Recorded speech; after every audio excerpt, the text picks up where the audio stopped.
Shalom and good morning everyone. పరిశుద్ధులైన Elohim బిడ్డలారా, మరి యాషోబు యేసయ్య గారితో ఉంటున్న ఆయన అనుదినము ఆయనతో సహవాసం చేస్తున్న 12 మంది శిష్యులలో ఒక శిష్యుడు అడుగుతున్నాడు, అయ్యా, ఈ కాలములో మీరు ఇజ్రాయేలుకు రాజ్యమును ఇస్తారా? మీ రాకడ మళ్ళీ ఎప్పుడు వస్తుంది అని అనగా, తండ్రి యొక్క రాకడ ఎప్పుడు వస్తుంది అని అడుగుతున్నారు. అంటే వాళ్ళు అంతకాలం ఆయనతో సహవాసం చేసి కూడా తండ్రి ఎవరో తెలియని స్థితిలో ఉన్నారు.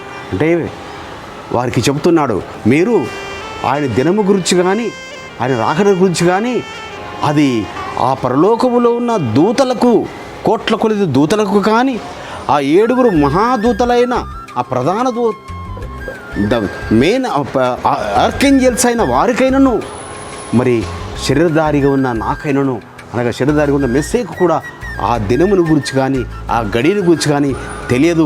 కాబట్టి మీరు జాగ్రత్తగా ఉండి మెలకువగలిగి ప్రార్థన చేస్తూ ఉండండి అంటున్నాడు. చూడండి, మనం మార్కు సువార్త 13వ అధ్యాయము 33వ వచనం చూసినట్టయితే,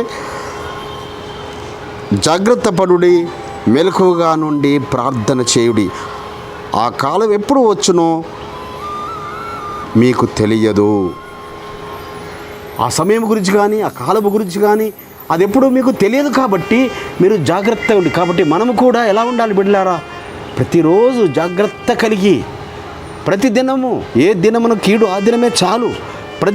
దినము మనము ప్రతి ఒక్కరితో సమాధానంగానే ఉండాలి. అసమాధానంగా ఉండకూడదు. ఏవో నువ్వు అసమాధానంగా ఉండి ఈరోజు పడుకుంటే రేపు ఉదయకాలంలో నువ్వు లేస్తావో లేవో తెలియదు.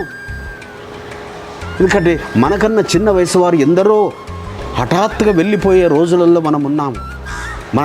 మన చివరి దినం ఎప్పుడో మనకు తెలియదు బిడ్డలారా.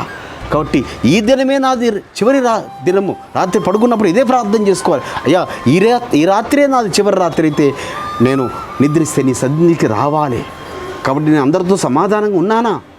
సో నేను అందరితో శాంతిగా ఉన్నానా? నేను ఎవరితోనన్నా ఇంకా విరోధం కలిగి ఉన్నానా? విరోధం కలిగి ఉంటే, అసమాధానంగా ఉంటే వారితో సమాధాన పడాలి.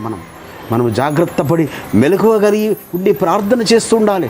ఆయన రాకడ కొరకు ఎదురు చూస్తున్నాడు. ఆయన రాకడ ఎప్పుడు సంభవిస్తున్నది? అది క్షణాలలో జరిగిపోతుంది.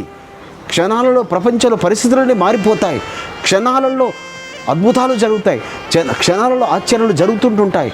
కాబట్టి ఆయన రాకడ కొరకు ఎదురు చూసే వధువుగా, ఎదురు చూసే బిడ్డగా ఉండాలని ఆయన మనల్ని జాగ్రత్తగా ఉండి మెలకువలకి ప్రార్థన చేయమంటున్నాడు.